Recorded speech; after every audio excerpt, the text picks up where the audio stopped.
Welcome back to my channel. ಇವತ್ತಿನ ವಿಡಿಯೋದಲ್ಲಿ grocery organisation ಮತ್ತು ವೆಜಿಟೇಬಲ್ ಆರ್ಗನೈಸೇಷನ್ನ ಮಾಡ್ಕೋತಾ ಇದ್ದೀನಿ. ಅದರ ಜೊತೆಗೆ ಕೆಲವೊಂದು ಟಿಪ್ಸ್ ಜೊತೆಗೆ ನಿಮ್ಗೆ ಕೂಡ ಹೆಲ್ಪ್ ಆಗಲಿ ಅಂತ ಈ ವಿಡಿಯೋನ ಶೇರ್ ಮಾಡ್ಕೋತಾ ಇದ್ದೀನಿ.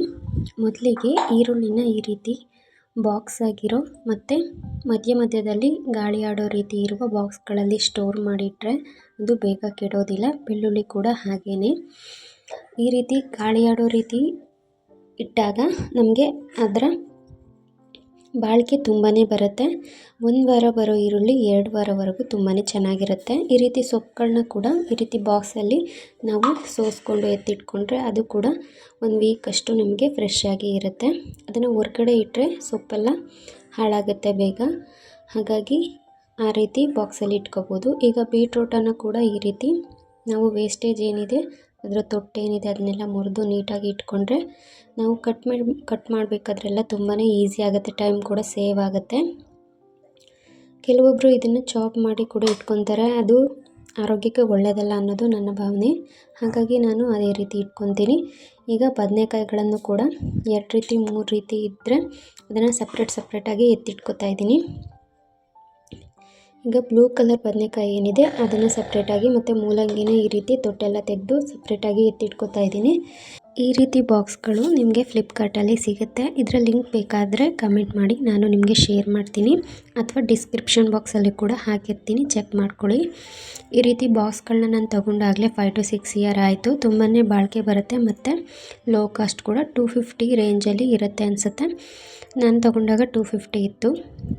ಈ ರೀತಿ ಮೂಲಂಗಿನೆಲ್ಲ ಈ ರೀತಿ ಸ್ಟೋರ್ ಮಾಡಿ ಇಟ್ಕೊಂಡೆ. ಅದಾದ ನಂತರ ಸೊಪ್ಪನ್ನು ಸಪ್ರೇಟಾಗಿ ಅಥವಾ ತರಕಾರಿಗಳನ್ನ ಚಿಕ್ಕ ತರಕಾರಿ ಏನಿರುತ್ತೆ ಕ್ಯಾರೆಟ್ ಅದನ್ನೆಲ್ಲ ಈ ರೀತಿ ಬಾಕ್ಸ್ಗಳಲ್ಲಿ ಹಾಕಿಟ್ಕೋತೀನಿ. ಕ್ಯಾಪ್ಸಿಕಮ್ ಮತ್ತು ಹೀರೆಕಾಯಿನ ಒಂದರಲ್ಲಿ ಹಾಕ್ಕೊಂಡಿದ್ದೀನಿ, ಬದನೆಕಾಯಿನ ಒಂದರಲ್ಲಿ ಹಾಕ್ಕೊಂಡಿದ್ದೀನಿ ಮತ್ತು ಬೆಂಡೆಕಾಯಿ ಮತ್ತು ಕ್ಯಾರೆಟ್ ಮತ್ತು ಆಲೂಗಡ್ಡೆ ಒಂದು ಬಾಕ್ಸಲ್ಲಿ ಹಾಕ್ಕೊಂಡಿದ್ದೀನಿ. ಮತ್ತು ಈ ಚಿಕ್ಕ ಪುಟ್ಟ ತರಕಾರಿಗಳೇನಿತ್ತು ಸ್ವಲ್ಪ ಅದನ್ನು ಸಪ್ರೇಟಾಗಿ ಎತ್ತಿಟ್ಕೊಳ್ಳೋಣ ಅಂತ ಎತ್ತಿಟ್ಕೊಂಡಿದ್ದೀನಿ. ಈಗ ಫ್ರಿಜ್ಗೆ ಆರ್ಗನೈಸ್ ಮಾಡೋಕ್ಕೆ ಶೆಲ್ಫ್ನೆಲ್ಲನೂ ನೀಟಾಗಿ ಒಂದು ಒಣ ಬಟ್ಟೆಯಲ್ಲಿ ಒರೆಸ್ಕೊತಾ ಇದ್ದೀನಿ. ಇದನ್ನು ಜೋಡಿಸ್ಕೋಬೇಕಾದ್ರೆ ನಿಮಗೆ ಹೇಗೆ ಇಷ್ಟ ಬರುತ್ತೋ ಹಾಗೆ ಜೋಡಿಸ್ಕೋಬೋದು. ಆದರೆ ನಿಮಗೆ ವೆಯ್ಟ್ ಇರೋದನ್ನು ಕೆಳಗೆ ಶೆಲ್ಫಲ್ಲಿ ಇಟ್ಕೊಂಡ್ರೆ ತುಂಬಾ ದಿನ ನಿಮಗೆ ಬಾಳಿಕೆ ಬರುತ್ತೆ. ಲೈಟ್ ವೆಯ್ಟ್ ಇರೋದನ್ನು ಮೇಲೆ ಇಟ್ಕೋಬೇಕಾಗುತ್ತೆ. ಈ ರೀತಿ ಫ್ರಿಜ್ಜನ್ನು ನೀವು ವೀಕ್ಲಿ ಒನ್ಸ್ ಈ ಥರ ಕ್ಲೀನ್ ಮಾಡ್ತಾ ಇಟ್ಕೊಂಡ್ರೆ ತುಂಬಾ ಒಳ್ಳೆಯದು. ಫ್ರಿಜ್ಜಿಂದ ಕೂಡ ತುಂಬಾ ನಮಗೆ ಆರೋಗ್ಯ ಸಮಸ್ಯೆಗಳು ಉಂಟಾಗುತ್ತೆ. ಹಾಗಾಗಿ ನಾವು ಆಗಾಗ ಫ್ರಿಜ್ಜನ್ನು ಕ್ಲೀನ್ ಮಾಡ್ಕೋಬೇಕಾಗತ್ತೆ. ತುಂಬ ದಿನಗಳ ಕಾಲ ಫ್ರಿಜ್ಜನ್ನು ಹಾಗೆ ಬಿಡೋದು ಒಳ್ಳೆಯದಲ್ಲ. ಹಾಗಾಗಿ ನಾನು ಆಗಾಗ ಶೆಲ್ಫನ್ನು ತೆಗೆದು ಕ್ಲೀನ್ ಮಾಡ್ಕೋತೀನಿ. ನಾನು ಆಲ್ರೆಡಿ ಶೆಲ್ಫನ್ನು ಎಲ್ಲ ತೆಗೆದು ಕ್ಲೀನ್ ಮಾಡ್ಕೊಂಡಿದ್ದರಿಂದಾಗಿ ಹಾಗೆ ಮೇಲೇ ಬಾಕ್ಸ್ಗಳನ್ನು ಮಾತ್ರ ಈ ರೀತಿ ಬಟ್ಟೆಯಲ್ಲಿ ಒರೆಸ್ಕೊತಾ ಇದ್ದೀನಿ.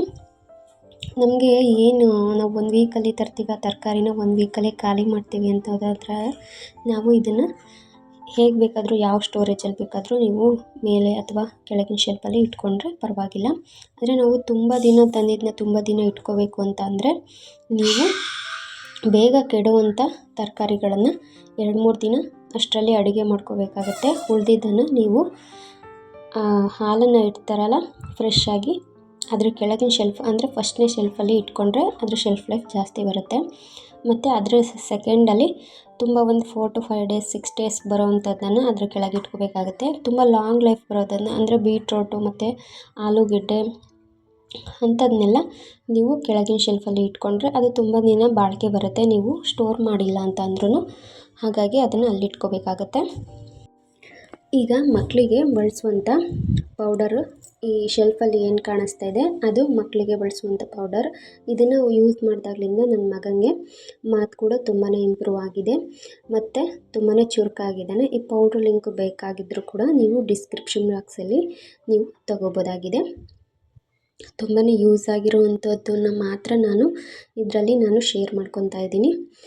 ಮಕ್ಕಳಿಗೆ ಯಾವಾಗಲೂ ನಾವು ಡ್ರೈ ಫ್ರೂಟ್ಸ್ ಆಗಲಿ ಅದಾಗಲಿ ಇದಾಗಲಿ ಏನೇ ಕೊಟ್ಟರೂ ನಮ್ಮ ಪೋಷಕಾಂಶ ಕೊರತೆ ಇದ್ದೇ ಇರುತ್ತೆ. ಹಾಗಾಗಿ ಇಂಥ ಒಂದು ಪೌಡ್ರನ್ನು ಡಾಕ್ಟರ್ ನಮಗೆ ಸಜೆಸ್ಟ್ ಮಾಡಿದರು. ಹಾಗಾಗಿ ಇದನ್ನು ಬಳಸಿದ್ರಿಂದಾಗಿ ಅವನಿಗೆ ತುಂಬಾ ಸ್ಕಿಲ್ಸಲ್ಲಿ ಅಥವಾ ಅವನು ಮಾತಾಡೋ ಸ್ಕಿಲ್ಸಲ್ಲಿ ತುಂಬಾ ಇಂಪ್ರೂವ್ಮೆಂಟ್ ಆಗಿದೆ ಅಂತ ಹೇಳ್ಬೋದು. ಇದರ ನೇಮ್ ಬಂದುಬಿಟ್ಟು ಲಿಟಲ್ ಜಾಯ್ಸ್ ಅಂತ ಅಂದ್ಬಿಟ್ಟು. ಇದು ಪೌಡರ್ ಕೂಡ ಸಿಗುತ್ತೆ ಮತ್ತು ಚಾಕ್ಲೇಟ್ಸ್ ಕೂಡ ಸಿಗುತ್ತೆ. ಇದಾದ ನಂತರ ನುಗ್ಗೆಕಾಯಿನ ಈ ರೀತಿ ಪೀಸಸ್ ಆಗಿ ಕಟ್ ಮಾಡಿ ಈ ಥರ ಕವರಲ್ಲಿ ಸ್ಟೋರ್ ಮಾಡಿ ಇಟ್ಕೋತಾ ಇದ್ದೀನಿ. ನುಗ್ಗೆಕಾಯಿ ಲಾಂಗ್ ಆಗಿ ಇರೋದ್ರಿಂದಾಗಿ ಫ್ರಿಜ್ಜಲ್ಲಿ ಇಡಿಸೋದಿಲ್ಲ, ಹಾಗಾಗಿ ಈ ರೀತಿ ಇಟ್ಕೋತಾ ಇದ್ದೀನಿ. ಅದ್ರ ಜೊತೆಗೆ ಈ ರೀತಿ ಗ್ರೀನ್ ಬದನೆಕಾಯಿನ ಸಪ್ರೇಟಾಗಿ ಕವರಲ್ಲಿ ಎತ್ತಿಟ್ಕೋತಾ ಇದ್ದೀನಿ. ಯಾಕೆಂದರೆ ನಾವು ಇದನ್ನು ತುಂಬಾ ಬೇಗ ಬಳಸ್ತೀವಿ, ಹಾಗಾಗಿ ಇದನ್ನು ಕೈಗೆ ಸಿಗೋ ರೀತಿ ಒಂದು ಕವರಲ್ಲಿ ಹಾಕಿ ಎತ್ತಿಟ್ಕೋತಾ ಇದ್ದೀನಿ. ಬೀನ್ಸ್ ಕೂಡ ಈಗ ಹೊಸ ತಂದಿದ್ದೇನಿತ್ತು ಅದನ್ನು ಸಪ್ರೇಟಾಗಿ ಕವರಲ್ಲಿ ಈ ರೀತಿ ಮಡಚಿ ಎತ್ತಿಟ್ಕೋತಾ ಇದ್ದೀನಿ.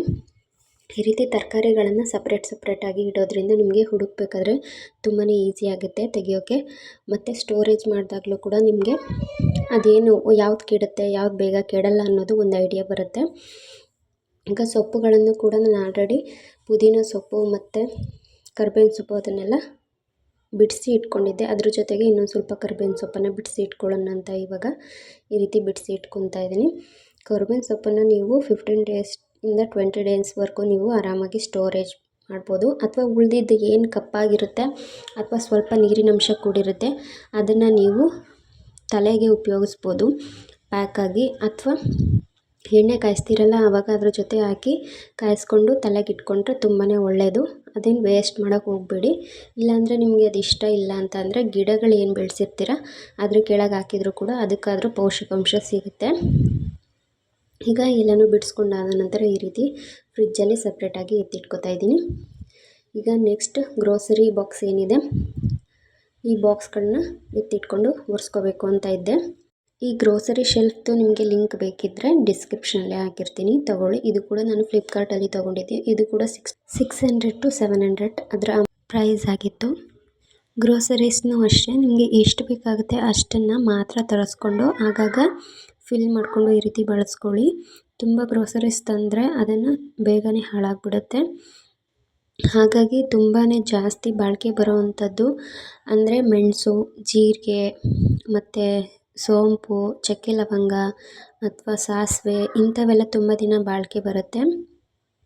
ಆದರೆ ನಿಮಗೆ ಕಡಲೆ ಬೀಜ ಆಗಲಿ ಅಥವಾ ಯಾವುದಾದ್ರೂ ಕಾಳುಗಳಾಗಲಿ ಅದನ್ನು ಫ್ರೆಶ್ಶಾಗಿ ತಂದು ಅಡುಗೆ ಮಾಡಿಕೊಂಡ್ರೆ ತುಂಬ ಒಳ್ಳೆಯದು ಅನ್ನೋದು ನನ್ನ ಭಾವನೆ. ಯಾಕೆಂದರೆ ತುಂಬ ದಿನ ಇಟ್ಟಷ್ಟು, ಇದು 1 ಮಂತ್ 2 ಮಂತ್ ಇಟ್ಟಷ್ಟು ಅದರಲ್ಲಿ ಸಣ್ಣ ಸಣ್ಣ ಹುಳುಗಳು ಸೇರ್ಕೊಳ್ಳೋದಾಗಲಿ ಅಥವಾ ಅದರಲ್ಲಿ ಒಂಥರ ಸ್ಮೆಲ್ ಬರೋದಾಗಲಿ ಅಥವಾ ಒಂಥರ ತೇವಾಂಶ ಕೊಡೋದಾಗಲಿ ಆಗಿರುತ್ತೆ. ಹಾಗಾಗಿ ನಿಮಗೆ ಯಾವಾಗ ಬೇಕಾಗುತ್ತೆ ಆವಾಗ ತರಿಸ್ಕೊಂಡು ಬಳಸ್ಕೊಂಡ್ರೆ ತುಂಬಾ ಒಳ್ಳೆಯದು ಆರೋಗ್ಯಕ್ಕೂ ಕೂಡ. ಈಗ ನಾನೆಲ್ಲ ಬೇಳೆಗಳೇನಿತ್ತು ಹೆಸರುಬೇಳೆ ಮತ್ತು ತೊಗರಿಬೇಳೆ ಎಲ್ಲನೂ ಈ ರೀತಿ ತೆಗೆದಿಟ್ಕೊತಿದ್ದೀನಿ. ಇದು ನಮಗೆ ಒಂದು ಮಂತಿಗೆ ಆಗುತ್ತೆ. 1 kg ತಂದರೆ ನಮಗೆ 10 to 20 ಡೇಸ್ ಒಳಗೆ ನಮಗೆ ಬೇಕಾಗುತ್ತೆ. ಹಾಗಾಗಿ 1 kg ನಮಗೆ ಸಾಕಾಗುತ್ತೆ. ನಾವು ಅದಕ್ಕೋಸ್ಕರನೇ ಆಗಾಗ ನಾವು ಬೇಕಾದಾಗ ಮಾತ್ರ ತಂದ್ಕೊತೀವಿ, ಹೆಚ್ಚಿನದಾಗಿ ತಂದು ಸ್ಟೋರ್ ಮಾಡಿ ಇಟ್ಕೊಳ್ಳೋದಿಲ್ಲ. ಆಗಾಗ ತಂದು ಆಗಾಗ ಬಳಸ್ಕೊತಿದ್ದೀವಿ. ಕೆಲವೊಂದು ಮನೇಲಿ ಗ್ರೋಸರೀಸ್ ಖಾಲಿ ಆದಾಗ ಪಟ್ಟಂತ ನಮಗೆ ಹೊಳೆಯೋದಿಲ್ಲ ಅಥವಾ ಗೊತ್ತಾಗೋದಿಲ್ಲ, ಯಾಕೆಂದರೆ ಅದನ್ನು ಬಾಕ್ಸಲ್ಲಿ ಇಟ್ಟಿರೋ ಕಾರಣ. ಈ ರೀತಿ ನೀವು ಒಂದು ಶೆಲ್ಫ್ನ ತೊಗೊಂಡ್ರೆ ಅದರಲ್ಲಿ ನೀವು ಜೋಡಿಸ್ಕೊಂಡ್ರೆ ಯಾವ್ದು ಖಾಲಿಯಾಗಿದೆ ಯಾವ್ದು ಖಾಲಿಯಾಗಿಲ್ಲ, ಯಾವ್ದು ಬೇಕಾಗುತ್ತೆ ಯಾವ್ದು ನಮಗೆ ಸಾಕಾಗುತ್ತೆ ಅನ್ನೋದು ನಿಮಗೆ ಕ್ಲಿಯರಾಗಿ ಅರ್ಥ ಆಗುತ್ತೆ. ಮತ್ತು ಮನೇಲಿ ಯಾರು ರೇಷನ್ ತರ್ತಾರೆ ಅಥವಾ ಗ್ರೋಸರಿ ತರ್ತಾರೆ ಅವ್ರಿಗೆ ಕೂಡ ನೋಡಿದ ತಕ್ಷಣ ಇದು ಖಾಲಿಯಾಗಿದೆ ತರಬೇಕು ಅನ್ನೋದು ಗೊತ್ತಾಗುತ್ತೆ. ಹಾಗಾಗಿ ನೀವು ಸಪ್ರೇಟಾಗಿ ಅವ್ರಿಗೆ ಹೇಳೋ ಅವಶ್ಯಕತೆಯೂ ಇರಲ್ಲ. ಅವಶ್ಯಕತೆ ಬಂದಾಗ ಮಾತ್ರ ಹೇಳ್ಕೊಳ್ಬೋದು ಇದು ಖಾಲಿಯಾಗಿದೆ ತರಬೇಕಾಗತ್ತೆ ಅಂತ ಅಂದ್ಬಿಟ್ಟು. ಈ ರೀತಿ ಶೆಲ್ಫನ್ನು ನಾನು ವೀಕ್ಲಿ ಒನ್ಸ್ ಈ ರೀತಿ ಧೂಳನ್ನೆಲ್ಲ ತೆಗೆದುಬಿಟ್ಟು ಈ ರೀತಿ ತೇವಾಂಶ ಇರುವ ಬಟ್ಟೆಯಲ್ಲಿ ಒಂದು ಸತಿ ಒರೆಸ್ಕೊತೀನಿ ಮತ್ತು ಒಣ ಬಟ್ಟೆಯಲ್ಲಿ ಒಂದು ಸತಿ ಒರೆಸ್ಕೊತೀನಿ. ಈ ರೀತಿ ಒರೆಸ್ಕೊಂಡು ಡಬ್ಬಗಳನ್ನ ಮತ್ತೆ ಇಟ್ಕೊತೀನಿ. ನಾನಿಲ್ಲಿ ಫ್ಯಾನ್ಸಿ ಡಬ್ಬಗಳನ್ನೇನು ತಂದಿಲ್ಲ, ಫ್ಯಾನ್ಸಿ ಬಾಕ್ಸ್ಗಳಾಗಲಿ ಫ್ಯಾನ್ಸಿಯಾಗಿ ಏನು ಮಾಡಿಲ್ಲ. ಮನೇಲಿ ಏನು ಡಬ್ಬಗಳಿತ್ತು ಅದನ್ನೇ ಒಂದೇ ಕಲರಲ್ಲಿ ಇರೋ ಡಬ್ಬಗಳನ್ನ ಒಂದು ಸೈಡಿಗೆ, ಮತ್ತು ನಾನು ಪ್ರೆಗ್ನೆನ್ಸಿಲಿ ಯೂಸ್ ಮಾಡ್ತಿದ್ದ ಪೌಡ್ರಿತ್ತು ಅದರ ಡಬ್ಬಗಳೇನಿತ್ತು ಅದನ್ನು ಒಂದು ಶೆಲ್ಫಲ್ಲಿ, ಈ ಡಬ್ಬಗಳು ಅದನ್ನು ಒಂದು ಶೆಲ್ಫಲ್ಲಿ ಜೋಡಿಸಿದ್ದೀನಿ. ಮನೇಲಿ ಏನಿರುತ್ತೆ ಅದನ್ನೇ ಉಪಯೋಗಿಸ್ಕೊಂಡು ನಾವು ಆದಷ್ಟು ಮನೇನ ಅಲಂಕಾರ ಮಾಡ್ಕೋಬೇಕಾಗತ್ತೆ. ತೀರಾ ನಾವು ಹೊರಗಡೆಯಿಂದ ತಂದು ಅದನ್ನು ಮಾಡ್ತೀವಿ ಇದನ್ನು ಮಾಡ್ತೀವಿ ಅಂದರೆ ಅದು ತುಂಬ ಪೇಷನ್ಸ್ ಇರೋರಿಗೆ ಮತ್ತು ನಿಮಗೆ ಸಮಯ ಇದ್ದಾಗ ನಿಮಗೆ ಇಷ್ಟ ಇದ್ದರೆ ಮಾಡ್ಕೊಳ್ಳಿ. ಈಗ ಸದ್ಯಕ್ಕೆ ಮಕ್ಕಳು ಇರೋದರಿಂದ ನಮ್ಮ ಮನೇಲಿ ನನಗೆ ಅಷ್ಟು ಟೈಮ್ ಇಲ್ಲ ಅವೆಲ್ಲ ಮಾಡೋಕ್ಕೆ. ಹಾಗಾಗಿ ಇದ್ದಿದ್ದರಲ್ಲೇ ಚೆನ್ನಾಗಿ ಕಾಣಿಸೋ ಥರ ನಾನು ಇಷ್ಟು ಶೆಲ್ಫನ್ನು ಕ್ಲೀನ್ ಮಾಡಿ ಈ ರೀತಿ ಜೋಡಿಸಿ ಇಟ್ಕೊತೀನಿ. ಹೇಗೆ ಕಾಣ್ತಿದೆ ಅಂತ ಕಮೆಂಟ್ ಮಾಡಿ ತಿಳಿಸಿ. ಇದೆಲ್ಲ ಮಾಡೋಕ್ಕಿಂತ ಮುಂಚೆನೇ ನಾನು ಬಿಗ್ ಬಾಸ್ಕೆಟಲ್ಲಿ ಸ್ವಲ್ಪ ಸ್ನ್ಯಾಕ್ಸು ಮತ್ತು ಟೊಮೊಟೊ, ಪುದೀನ ಸೊಪ್ಪು ಮತ್ತು ಶುಂಠಿ ಆರ್ಡ್ರ್ ಮಾಡಿದ್ದೆ. ಮೆಣಸಿನ್ಕಾಯಿ, ಹಸಿ ಮೆಣಸಿನ್ಕಾಯಿನೆಲ್ಲ ಆರ್ಡ್ರ್ ಮಾಡಿದ್ದೆ. ಅದು ಕೂಡ ಬಂದಿತ್ತು. ನೋಡಿ ಈ ಥರ ಕಾಣಿಸ್ತಾ ಇದೆ. ನನಗಂತೂ ಬಿಗ್ ಬಾಸ್ಕೆಟ್ ಅಂದರೆ ತುಂಬಾ ಇಷ್ಟ. ಅದರಲ್ಲಿ ಕ್ವಾಂಟಿಟಿನೂ ತುಂಬ ಜಾಸ್ತಿ ಇರುತ್ತೆ ಮತ್ತು ಕ್ವಾಲಿಟಿನೂ ತುಂಬ ಅಲ್ಟಿಮೇಟಾಗಿ ತುಂಬ ಚೆನ್ನಾಗಿರೋ ಕ್ವಾಲಿಟಿ ಕೊಡ್ತಾರೆ. A1 ಅಂತ ಹೇಳ್ಬೋದು. ನೋಡಿ ಹಸಿರು ಮೆಣಸಿನ್ಕಾಯಿ ಯಾವ ರೀತಿ ಇದೆ ಅಂತ ತುಂಬಾ ಚೆನ್ನಾಗಿದೆ ಮತ್ತು ಕ್ವಾಂಟಿಟಿ ಕೂಡ ತುಂಬಾ ಜಾಸ್ತಿ ಇರುತ್ತೆ. ಟೊಮೊಟೊ ಕೂಡ 2 kgs ಆರ್ಡರ್ ಮಾಡಿದ್ದೆ. 2 kgs ಬಂದಿತ್ತು. ತುಂಬಾ ಫ್ರೆಶ್ ಆಗಿತ್ತು.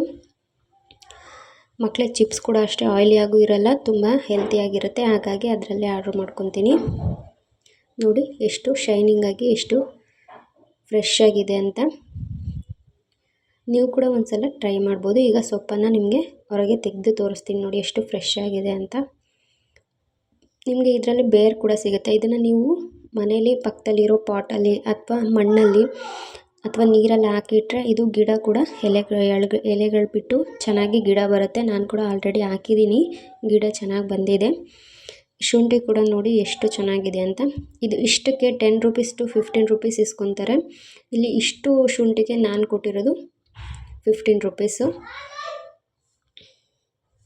ಟೊಮೊಟೊ ಕೂಡ ಈಗ ತೆಗೆದು ತೋರಿಸ್ತೀನಿ ಎಷ್ಟು ಫ್ರೆಶ್ ಆಗಿದೆ ಅಂತ ಅಂದ್ಬಿಟ್ಟು.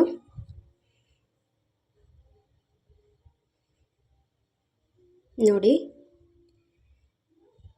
ಎಷ್ಟು ಫ್ರೆಶ್ ಆಗಿದೆ. ನಿಮಗೆ ಆಲ್ರೆಡಿ ಅದರಲ್ಲಿ ಹಣ್ಣಾಗಿರೋ ಟೊಮೊಟೊ ಅರ್ಧ ಇದ್ದರೆ ಕಾಯಿ ಟೊಮೊಟೊ ಅರ್ಧ ಇರುತ್ತೆ. ಕಾಯಿ ಟೊಮೊಟೊ ಬೇಕಾದರೆ ಹಾಕೋಬೋದು ಅಥವಾ ಹಣ್ಣಾಗಿರೋ ಟೊಮೊಟೊ ಬೇಕಾದರೆ ಹಾಕೋಬೋದು. ನನಗೆ ಪರ್ಸ್ನಲಿ ತುಂಬಾ ಇಷ್ಟ ಬಿಗ್ ಬಾಸ್ಕೆಟ್. ಹಾಗಾಗಿ ನಾನು ಫ್ರೆಶ್ಶಾಗಿ ಏನಾದರೂ ಮನೇಲಿ ಸಡನ್ನಾಗಿ ಖಾಲಿಯಾಗಿದ್ದರೆ ಮಾತ್ರ ತರಿಸ್ಕೋತೀನಿ, ಇಲ್ಲಾಂದರೆ ಇಲ್ಲ. ನೋಡಿ ಚಿಪ್ಸಲ್ಲೂ ಕೂಡ ಆಯಿಲು ಇಲ್ಲವೇ ಇಲ್ಲ, ತುಂಬಾ ಲೆಸ್ ಆಯಿಲು ಯೂಸ್ ಮಾಡ್ತಾರೆ ಅನಿಸುತ್ತೆ. ತುಂಬಾ ಚೆನ್ನಾಗಿದೆ ಕ್ರಿಸ್ಪಿಯಾಗಿ. ಕ್ವಾಂಟಿಟಿ ಕೂಡ ನೋಡಿ ಎಷ್ಟೊಂದಿದೆ. ನೋಡಿ ಎಷ್ಟು ದೊಡ್ಡ ಚಿಪ್ಸ್ ಬಾಕ್ಸು. ಇದು ನಿಮಗೆ 26 to 28 rupees ಬೀಳುತ್ತೆ. ನಮ್ಮ ಮಕ್ಕಳು ತುಂಬ ಏನಾದರೂ ಈ ಚಿಪ್ಸ್ ಅದು ಇದು ಬೇಕು ಅಂತ ಅಂದಾಗ ಮನೇಲಿ ಸಡನ್ನಾಗಿ ಖಾಲಿ ಆದಾಗ ಮಾತ್ರ ನಾನು ಈ ರೀತಿ ತರಿಸಿ ಕೊಡ್ತೀನಿ. ಈಗ ಏನಾದರೂ ಆರ್ಡ್ರ್ ಮಾಡಿದಾಗ ಅದ್ರ ಜೊತೆನೇ ಬಂದುಬಿಡುತ್ತೆ ಅಂತ. ಈಗ ಕೊನೆಯದಾಗಿ ಆಯಿಲ್ ಬಾಕ್ಸ್ ಏನಿರುತ್ತೆ ಅದನ್ನು ವಾಶ್ ಮಾಡಿ ಡ್ರೈ ಆಗೋಗ್ಬಿಟ್ಟಿದೆ. ಈಗ ಡ್ರೈ ಆದ ನಂತರ ಅದರಲ್ಲಿ ಇನ್ನೂ 2 to 3 drops ನೀರು ಹಾಗೆ ಇತ್ತು. ಹಾಗಾಗಿ ಒಂದು ಫ್ರೆಶ್ ಆಗಿರೋ ಬಟ್ಟೆ ತೊಗೊಂಡು ಈ ರೀತಿ ಅದರೊಳಗೆ ಹಾಕ್ಬಿಟ್ಟು ಈ ರೀತಿ ನಾವು ಶೇಕ್ ಮಾಡಿದಾಗ ಅದರಲ್ಲಿರೋ ನೀರಿನಂಶ ಎಲ್ಲ ಹೊರಗಡೆ ಬರುತ್ತೆ. ಇದು ಕೂಡ ನಿಮಗೆ ಯೂಸ್ ಆಗ್ಬೋದು. ಒಂದು ಸತಿ ನೀವು ಕೂಡ ಟ್ರೈ ಮಾಡಿ ನೋಡಿ. ನೀರಿನಂಶ ಸ್ವಲ್ಪ ಇದ್ದಾಗ ಈ ರೀತಿ ಒಂದು ಬಟ್ಟೆನ ಹಾಕಿ ಈ ರೀತಿ ಶೇಕ್ ಮಾಡೋದ್ರಿಂದಾಗಿ ಅದು ನೀರಿನಂಶ ಎಲ್ಲ ಹೋಗ್ಬಿಡುತ್ತೆ. ಈಗ ಎಣ್ಣೆನ ಚೆಲ್ದಾಗೆ ಹೇಗೆ ನಾವು ಕಟ್ ಮಾಡಿ ಈ ರೀತಿ ನಿಧಾನಕ್ಕೆ ಎಣ್ಣೆಯನ್ನು ನಾವು ಹತ್ತಿರ ಇಟ್ಕೊಂಡು ಹಾಕಿದಾಗ ಈ ರೀತಿ 1 drop ಕೂಡ ನಿಮಗೆ ಚೆಲ್ಲೋದಿಲ್ಲ. ನೋಡಿ ಈ ಥರ ಆಗುತ್ತೆ. Hope you like this video. Thanks for watching.